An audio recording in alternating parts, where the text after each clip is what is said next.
Collector बानी यही सरउआ पे अभिमान बा। राउर बेटा के क्वालिफिकेशंस अचीवमेंट सब पसंद आई, लेकिन श्यामला से रिश्ता मतलब ओ बारे में रुआ बिल्कुल चिंता मत करी। अगर ये रिश्ता पक्का हो गई तो सब गलतफहमी दूर हो जाएगी। कृपा करके मंजूर कर ली। ठीक बा, हमरा के थोड़ा समय दी, सोच के बतावा तानी। अच्छा बात बा, हमरा फोन के इंतजार करब। चलो तनी। नमस्ते।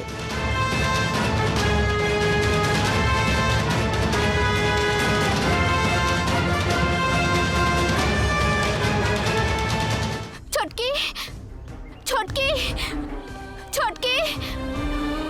चाचा जी, छोटकी के देखनी है का? ना बेटा, काहे? छोटकी घर में नहीं खे चाचा जी। घर में नहीं खे मतलब उहे कहीं खेल रहल होई। कहाँ गईल होई? वही जा नहीं खे चाचा जी, हमके बहुत डर लगा था। डरा मत बेटा, इहे कहीं खेल रहल होई।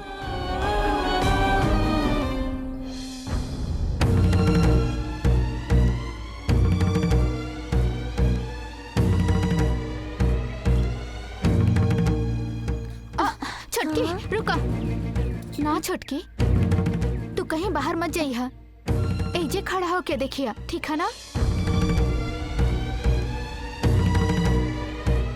रानी, तू लोग रोज रोड पे पतंग उड़ावे लू ना, हमार छोटकी तरह पास आई लिया का? हमने के पास ना लिया। ना आई लिया, फिर कहाँ गई हुई छोटकी?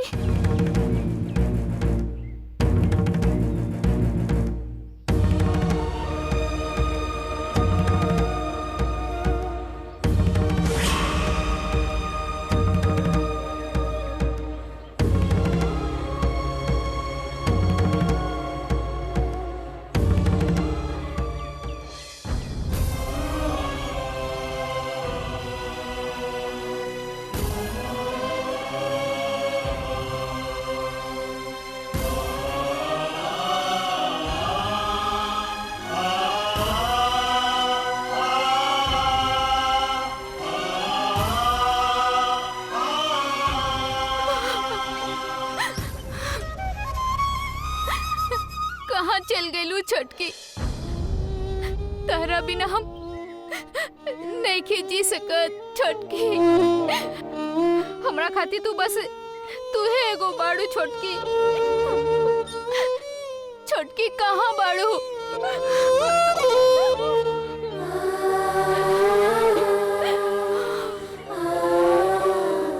छोटकी, छोटकी,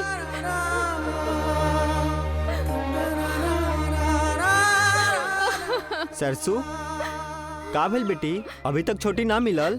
ना चाचा जी। देखा सरसों, तू रोआ मत, वो जरूर मिल जाई बेटी। सब जगह ढूंढलनी मौसी, कहाँ गई होके पता नहीं खे। बहुत डर लगा था हमके। अरे काहे रो रहल बाड़ू सरसू? कहीं दूर थोड़े जाई, सब केहू मिल के ढूंढल जाई तो कहीं ना कहीं जरूर मिल जाई। उठा, चला चला ढूंढल जाई। चला चला चला, चल के ढूंढल जाओ।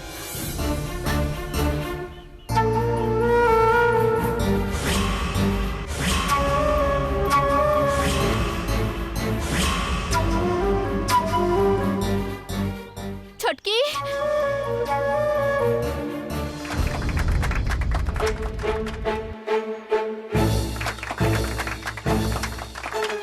अरे हमार पतंग छोड़ा होके नदी में गिर जाई।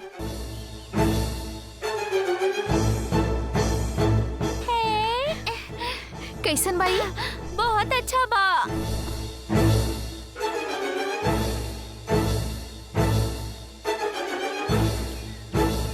छोटकी, छोटकी,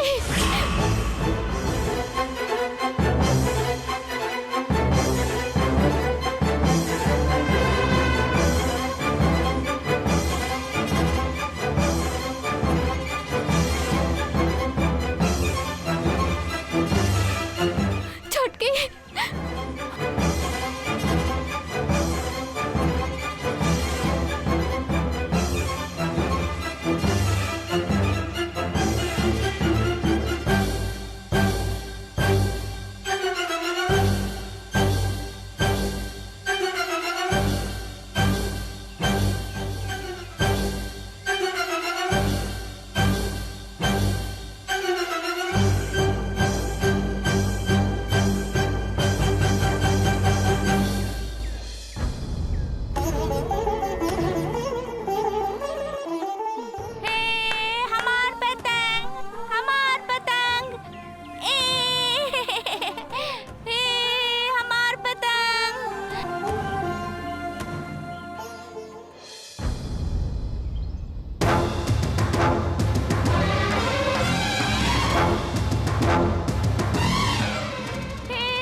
ये हो सुंदर के घर।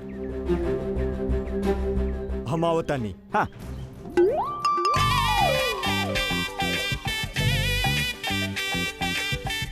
हे भगवान, आखिर पहुंच गई नी। 7 पर्वत चढ़ के जैसे बालाजी के दर्शन ना हो पावेला, वैसे ही इतना धूप में घूमला के बाद भी सरस्वती के दर्शन अभी तक नहीं के भइल। इन्फॉर्मेशन सही ना हुई तो इहो प्रॉब्लम हो जाई। मैडम के तो ये सब कुछ समझ में ना आवेला। जाके ले आवा ऑर्डर दे देली बस। जैसे सब्जी ले आवे खोके बाजार से गनी 4 गो लौकी उठा ले आनी। अच्छा, हमरा यहाँ तक आवे में तो इतना परेशानी उठावे के पड़ल, अब सरस्वती के खोजे में कितना परेशानी उठावे के पड़ी।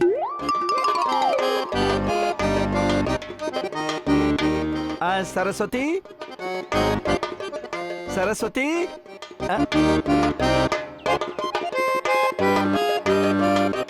सरस्वती, सरस्वती,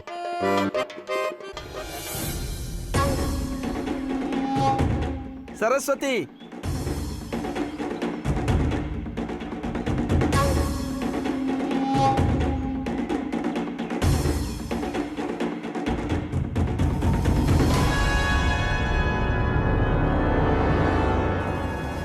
सुनी जी, सरस्वती बाड़ी का ई तो उबलल रतालू जैसन दिखात बिया। ई सरस्वती ना हो सकेले। ऊपर से सरस्वती तो मैडम के बहू जैसन होखी ना। ई तो पहलवान जैसन दिखात बिया। के हई रउआ केकरा के खोजतानी? सरस्वती बाड़ी का बोलाई ना।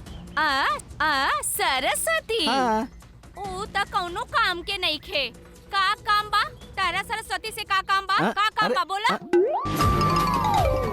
ई का 1 मिनट में एकर आवाज और व्यवहार दोनों बदल गई और ई तलवार जैसन झंझरा दिखावत बिया। थोड़ा सा सावधान रहे के पड़ी। तारा से पूछ रहल बानी, एने ओने का देखा तारा? बोला सरस्वती से का काम बा? हां बोलत काहे नहीं खो? बताओ पहले। हाँ, सरस्वती जी के ना लॉटरी लागल बा। इहे बतावे खातिर हम शहर से यहाँ आइल बानी।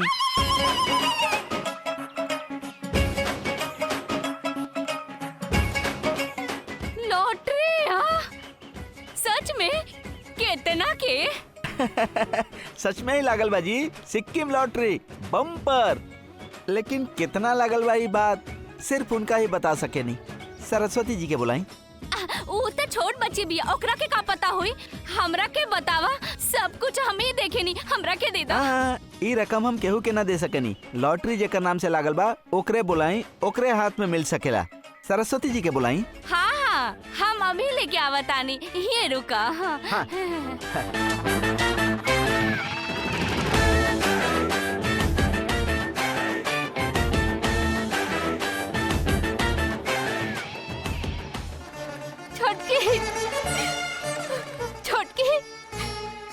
का भइल बेटी? छोटी मिलल का? ना चाचा जी, सवेरे छोटकी रोत रहे तो के लाल रंग के पतंग देले रही। अभी वो हवा में एने ओने उड़ रहल बा। मतलब छोटकी यहीं कहीं हुई ना। छोटकी, छोटकी।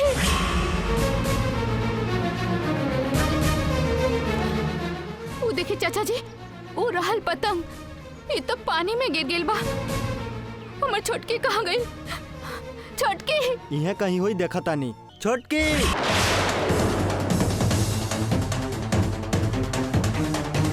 छोटकी, छोटकी, छोटकी।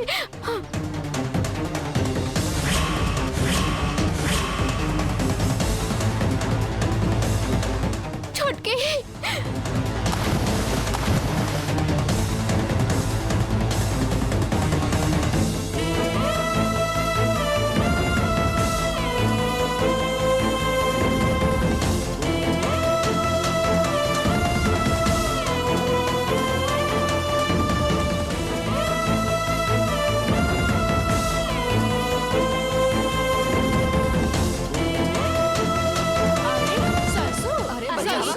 अरे बचाओ,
प्रभा प्रभा प्रभा का भइल माँ? तू हो सरसों के जैसे ही हो गइल बाड़ू। अच्छा खासा वीडियो बनावत रही, डिस्टर्ब कर देलू। हम जैसे कहा तानी तू ऐसन करबू ता तहरा हीरोइन बना के गंगा नदी के पास सिनेमा बना सकतानी। का सिनेमा में हीरोइन बना? हाँ का करे के बा बतावा माँ, कर देता नहीं। तहरा कुछ नहीं खे करे के बेटी, बस तू कुछ देर खातिर सरस्वती के एक्टिंग करा। छिची ओकरा से नफरत बा, ओकर नाम काहे लेता रू? ओकरा से तो हमरा भी नफरत बा, लेकिन का कर सकेनी, ओकरा नाम पे लॉटरी के पैसा मिलता।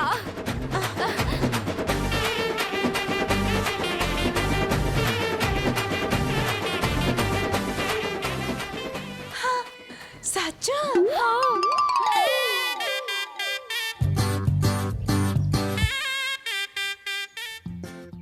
अभी तक केहू बाहर का नहीं आ रहल, कहीं लॉटरी के बाद कह देनी तो पैसा ले जाए खातिर सूटकेस लेके तो नहीं खिया रहल ना।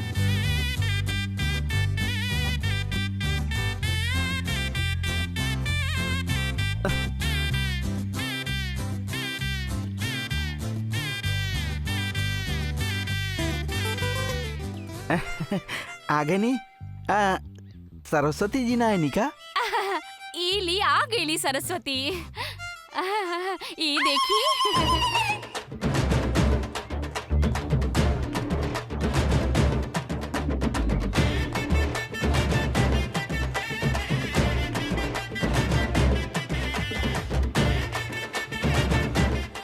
सरस्वती के बुलावे के कहनी तई ते जाके सब्जी बाजार से सब्जी के दुकान लेके आ गेली।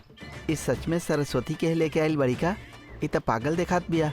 कहीं ई गांव के फैशन तो नहीं खे? जे भी होके हमरा का करे के बा, हमरा तो जे भी मिले हम ले जाके मैडम के सामने खड़ा कर देब। सरस्वती आई तब मिल जाई, त ई रहली सरस्वती। आप बताई लॉटरी कितना के लागल बा, कब मिली? कुछ न कुछ तो बोले के पड़ी, ना तो ये भूतनी छोड़ी ना। हाँ 50 लाख 50 लाख 50 लाख बाजी। हाँ, हाँ।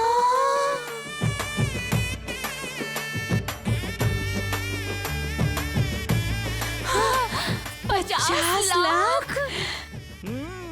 दे दे दे दे। ऐसे ना मिली जी सरस्वती जी, ई ना राउर फोन नंबर पर लागल लॉटरी बा। अभी रहुआ हमरा साथे शहर चले के होई, वहाँ जाके बात करके फिर पैसा मिल जाई। केकर फोन नंबर से लॉटरी लागल बा भाई? अभी बीच में जोकर कहाँ से टपक गई? अगर अभी हम कुछ ज्यादा बातचीत करब तो फिर मुसीबत हो जाई। हाँ जी, फोन नंबर पर लॉकी ड्रॉ के लागल लॉटरी है। कौन लॉटरी? वो है सिक्किम लॉटरी। साचू का? तब बताई ना। का माँ इतना दूर से लॉटरी के बारे में बतावे खातिर आइल बाड़े और तू चाय पियावे के बदला धूप में खड़ा करके रख ले बाड़ू।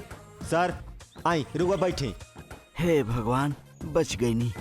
तू जाके चाय बनाओ माँ, तू जाके बना के ले आवा, हम बात करत बानी। तू इनकरा से बात चला। करा।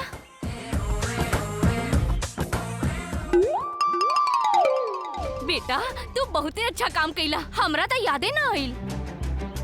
50 लाख के लॉटरी के पैसा लेके आइल बाड़े, त एक कप चाय पिला दी। का देवे के बा? कुछ नहीं के देवे के। सरसों के कौनो लॉटरी नहीं लगल माँ, चोर जैसे दिखे वाला ही हमनी के बेवकूफ बनावे आइल बा। तो ऊ क्या जे ऊ लॉटरी लागल बा कहला सा तका हमनी के बेवकूफ बना रहल बा। कैसन बात करत रू माँ? सरसों के फोन नंबर पर लॉटरी लागल बा कहला सा। सरसों के पास कौन फोन बा बतावा?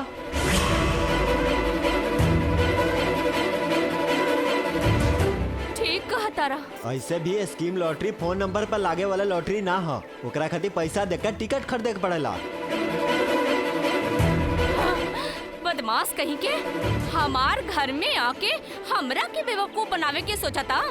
गरम चाय अभी ओकर मुंह पे फेंका तानी हम देखिया। माँ रुक जा माँ, हम बताओ तनी।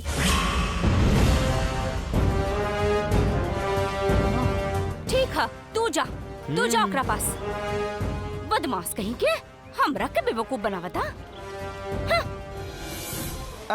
अब टाइम हो रहा बा, अपन माँ के बोलावा, हम और सरस्वती निकलब। ठीक बा? रउआ ऐसे ही चल जाए। हम तो रउआ कुछ देबे के सोचत रहनी है। हाँ चाय। ओ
छोटकी छोटकी छोटकी उठा।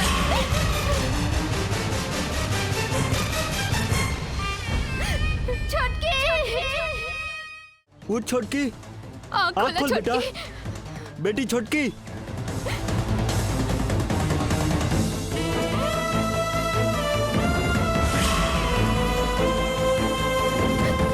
चाचा जी एक उठा के ले चली। एकरा पे लेटा दी। छोटकी छोटी आँख खोला छोटकी। छोटकी। छोटकी बेटा आँख खोल। छोटकी छोटकी छोटकी छोटकी छोटकी आँख खोल बेटा। बेटा आँख खोल। कुछ बोल बेटा। छोटकी आँख खोल। छोटकी छोटकी छोटकी बोल कुछ। आँख खोला छोटकी। छोटकी। छोटकी छोटकी आँख खोल बेटा। छोटकी उठा छोटकी।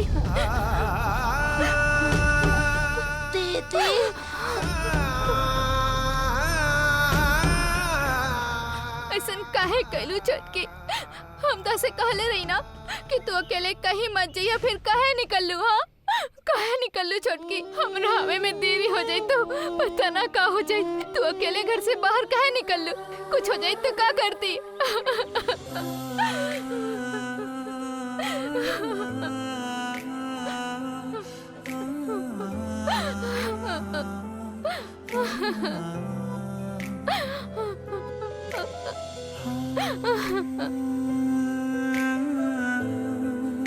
छटकी छटकी छटकी छटकी छोटकी छटकी उठा। छोटकी आँख खोल। छटकी बेटा बेटा आँख खोल। छटकी उठा ना। चाचा जी छटकी तो अभी ठीक रहे, अभी छटकी? का हो गए लेके? देखी ना चाचा जी। छटकी छटकी? छटकी उठा। छटकी आँख खोला। छटकी छटकी। सरसू कुछ ना हुई बेटी, बहुत पानी पी ले लबिया, यही से सांस नहीं खेले, यही से फिर से होश आके चल गई।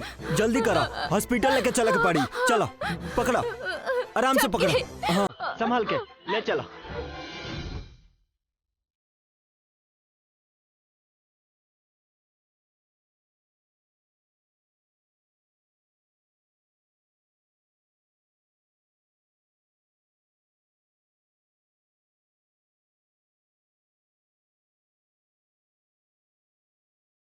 थैंक्स भैया। अच्छा भइल रुआ टाइम पे आके पीछे से खींच लेनी, ना तो उस समय अंबर सिंह हमारा के देख लेहित और मैडम के पास इन्फॉर्मेशन चल जाए, फिर पूरा प्रोजेक्ट के प्लान स्पॉइल हो जाए। अंबर सिंह के निकले के तुरंत बाद हम तारा के इन्फॉर्म करे खातिर फोन कैले रहनी, लेकिन तार फोन स्विच ऑफ रहे। पानी में गिर रहे भैया, रिपेयर करे खातिर दिले बनी। ओ यही से तार फोन ना लागत रहे तो हम तुरंत निकल गए नी कि कहीं अंबर सिंह तारा के देख ना ले, तू पकड़ा मत जा। हमरा यही बात के डर रहे। यहाँ आके पता चलल कि मैडम तो अंबर सिंह के यहाँ भेजले बाड़ी तारा खातिर ना, वो सरसू खातिर। रुआ जे खातिर भी आई लोग ही, लेकिन समय पनाई थी तो अंबर सिंह से हम पकड़ा के लोग थे। ठीक बा, पकड़ा जेती तो कैसे मैनेज कर लेती। मैडम के वो अंबर सिंह बहुत बढ़िया सेवक हा, वो हमनी के बात तो ना सुन ले हो कि ना। अगर ये बात मैडम के पता चल जाए तो पता न का होके। हमरा बस यही बात के डर बा भैया। अभी खातिर तो मुसीबत टल गइल बा ना, लेकिन मैडम अंबर सिंह के सरसों खातिर काहे भेजले बाड़ी? और इस सरसों की है? सरस्वती। यहाँ सभी ओकरा के सरसू कहेला। एक लाइन में बतावे वाली कैंडिडेट ना हिया भैया, डिटेल में बतावा तनी।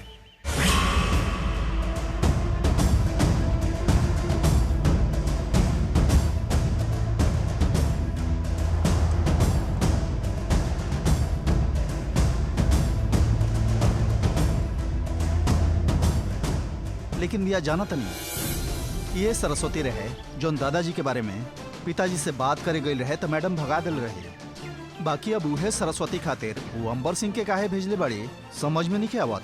ठीक बा, एकरा बारे में बाद में सोचल जाई।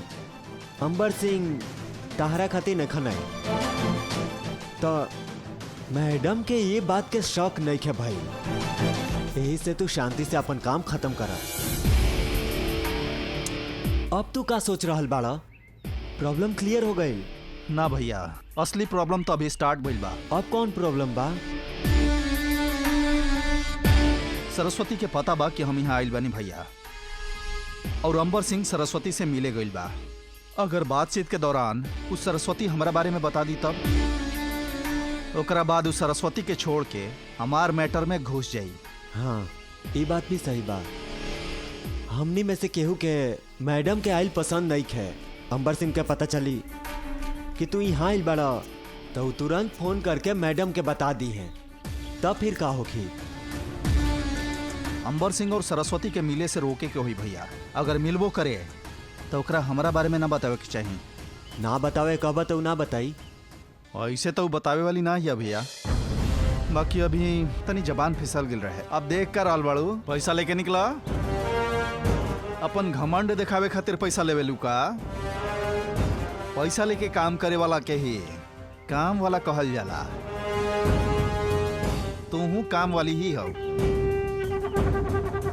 हम का करते वो हमार और दादाजी के बीच में हमेशा टपक जाले, कोनो काम नहीं के होके देत। ओकरा के चुप करे खातिर हमरा 4 बात बोले पड़ गई। बाकी ई सब के हम मैनेज कर लेब। काहे? हमू साथे चलता नहीं। ठीक बा भैया। ओ गरी अंबर सिंह हमरा के देख ली थे, बाकी रुआ बचा लेनी। बाद में मैडम के अगर ये सब पता चली तो ये सब के मैनेज करे खातिर रुआ वहाँ हो खब।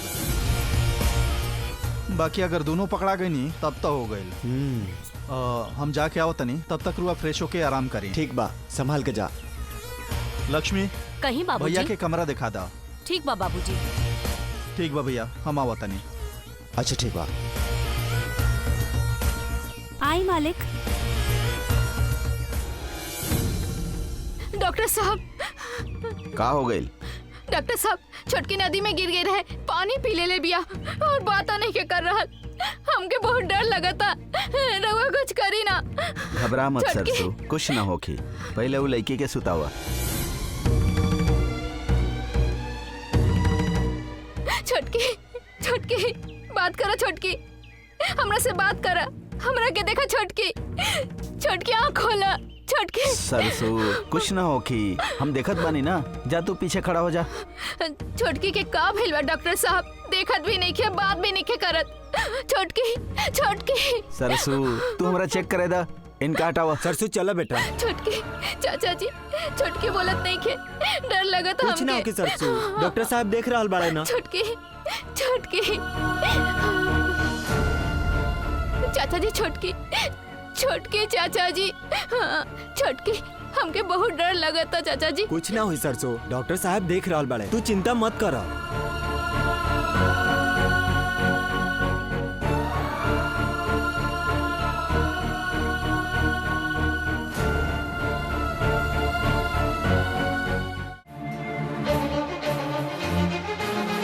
डॉक्टर साहब, कैसन भी हमार छोटकी बात करती है ना, देखती है ना।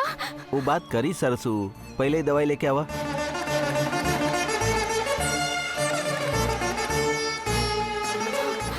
ई का है चाचा जी? तहरा पढ़े ना आई सरसू, इनमें डॉक्टर साहब दवाई लिख ले बड़े, दवाई दुकान में दिखावल जाई तो उ दे दी है। दो हम लेके आओ तानी। ना चाचा जी, रउआ छोटकी के देखी, दवाई लेके हम आवतानी। हाँ।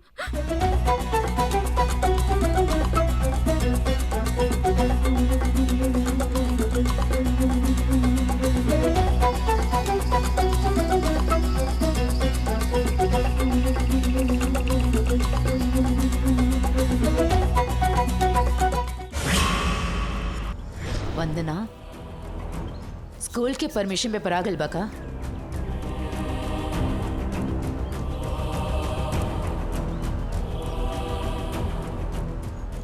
वंदना, मैडम, का सोच रहल बाड़ू?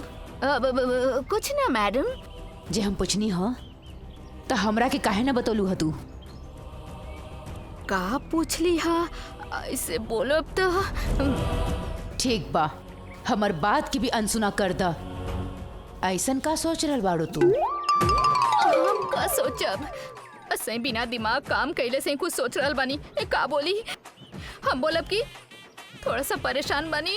ना ना ना, का बोली? हे भगवान, का बोली इनसे? तोरा से कुछ पूछतानी, का सोच रहल बाड़ू? उहे मैडम, रउआ सांवला रंग पसंद नहीं है ना?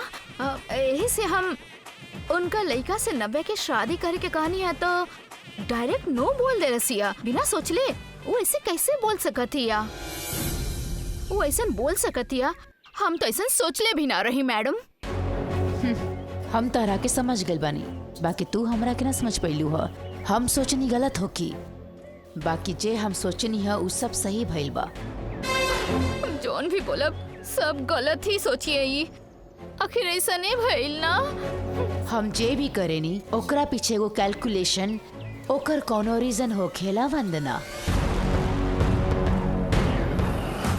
इहे बात इंटर पास ना कई श्यामला पूछले होके तो थप्पड़ मार के ओकरा के बाहर भेज देती।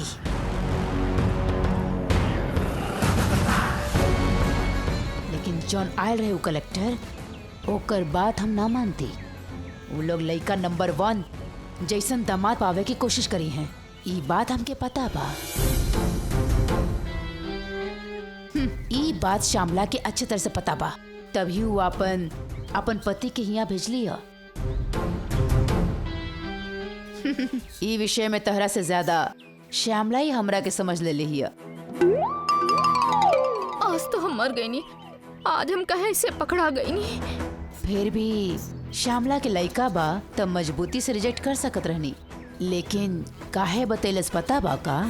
काहे बतेलस मैडम? हमार बहू नंबर 1 होके के चाहिए सोचनी है। इहे सोचले रहनी हम, जैसे तैसे पास भइल तहार बेटी के हम बहू बना ली कैसे सोच सकत बाड़ी, तो हम मना कैसे करी? ई विषय में मत सोचा वंदना, यही से आपन संबंध खाली बनावे के पड़ेला, आगे के बारे में हम सोचब। यही से सोच सोच के आपन दिमाग मत खराब करा वंदना, स्कूल के परमिशन के बारे में सोचा। ओके मैडम। सब सास के जायदाद और पैसा के आशा होखेला, बहू भी सुंदर होके के चाहिए और जात पात के भी आशा रहेला, लेकिन पढ़ाई के आशा रखे वाली सास तो हम पहला बार देखनी है।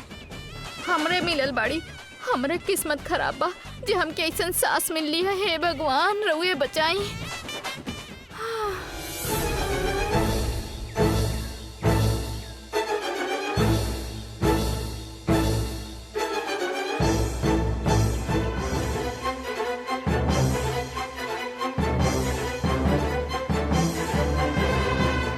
ए सरस्वती, सरस्वती सुना।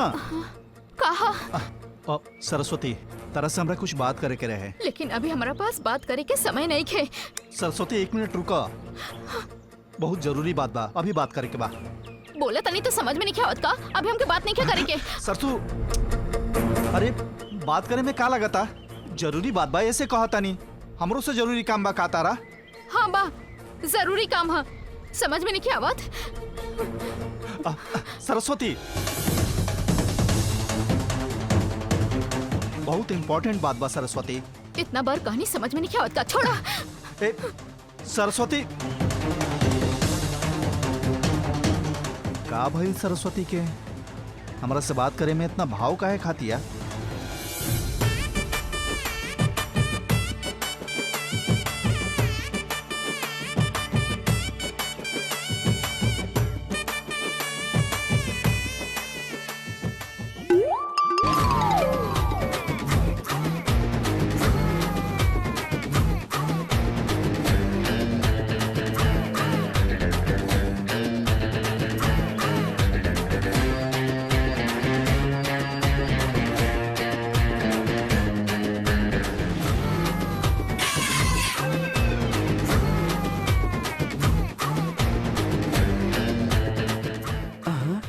ई का हमरा पेड़ से काहे बांध देले बड़ा?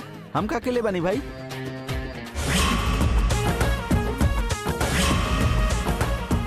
हमरा बनले काहे बड़ा? हमरा छोड़ा। के हवा तू? कौन गांव से आइल बाड़ा? हमार सरसों से कौन काम बा? का करे कराला ताहरा? कहले बनी ना भाई कि लॉटरी लागल बा। अरे बाप रे, हमरा मारत काहे बड़ा भाई? तू लोग के पैसा देवे आइल बानी और हमरा बांध के मारत पड़ा जा। ई कहाँ के ने आए बा? हमनी के कहानी सुना रहल बाड़ा। फोन पर लॉटरी लागल बा। सरसों के पास तो कोनो फोने नहीं खे। तब बताओ बिना फोन के लॉटरी कैसे लागेला? मारा लोग। अरे मर गई नहीं। बचाओ, बचाओ। और मारा सब लोग ही बदमाश के। अच्छा ये बताओ स्कीम लॉटरी फोन पर कैसे लगेला? गंगा नदी के किनारे रहिला जाता तू कुछ भी कहबा तो हमनी के विश्वास कर लेब जा का? सच सच बतावा ना तो पूरा शरीर पर गुण लगा के चीटी के खाए खातिर दे दे। बाप रे, ना ना। तो बोला। अरे बाप रे, ई कौन नया मुसीबत बा? बता दे तो मैडम मार दी है, ना बताई तो लोग मार डाली हैं। बताइबा कि ना? ऐसे पूछे से ना बताइए और लगावा 4 गो। मर गई नहीं। मत मारा, मर जाई। बोल काहे आइल बड़े? बोल मत मारो। बताओ काहे आइल बड़े? बोल बोल ना। बेवकूफ बनैबा, हमरा के बेवकूफ बनैबा और पिटा लोग एकरा के मार द जान से। बोल बोल। भैया ये दवाई जल्दी दी ही ना। ले बेटा, दवाई के 230 रुपए भइल बेटा। अरे हम पैसा लावे के भुला गए नहीं भैया, बाद में दे देब हम।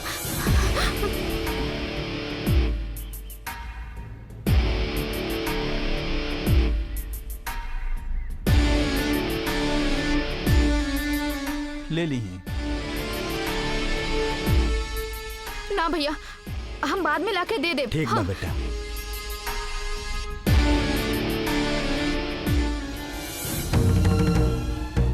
सरस्वती रुका। सरसू रुका। बात करे के बाद कहता ना, इतना भाव काहे खातड़ू? हम भाव खाता नहीं ऐसा लगता का? तहर मुंह में जौन भी आवेला तू बक देवेला ना। सामने वाले के समय और उ कैसन हालात में बा, ये कब्बो ना सोचेला ना तू। बिना कोनो काम के तारा पीछे घूमे के हमरा कोनो शौक बा का? पहले हमार बात तो सुन ला। अरे कितना बार बोली, बात समझ में नहीं आवत का? वो दिन भी हमार 1000 बार मना कैला पे भी तू हमार पीछा करत हमार घरे आ गईला और मामी के शक करे के कारण बन गईला तू।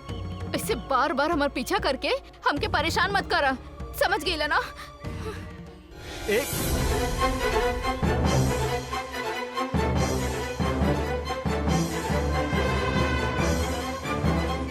एक मिनट खातिर भी बात करे के समय काहे नहीं के दे रहल? ऐसन का इमरजेंसी बा एकरा? ये घबराहट और टेंशन देख के तो नइखे लागत कि अंबर सिंह मिलल होखी।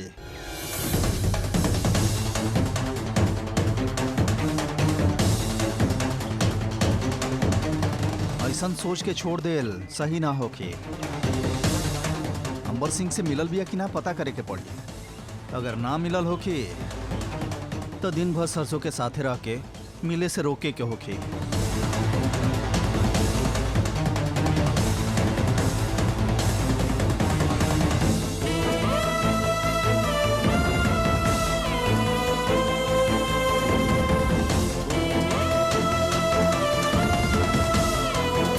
राउर तो हमरा पता नहीं खे मिनिस्टर जी, लेकिन वो टेंडर ता हमरे मिली। ई इज्जत के बात बा। एह से ज्यादा हम रउआ के कुछ नहीं की बता सकत।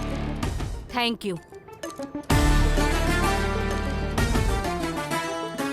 अब बताई का कहत रहनी रउआ? नंबर 1 विद्या देवी। सोच के बताइब कहली हा।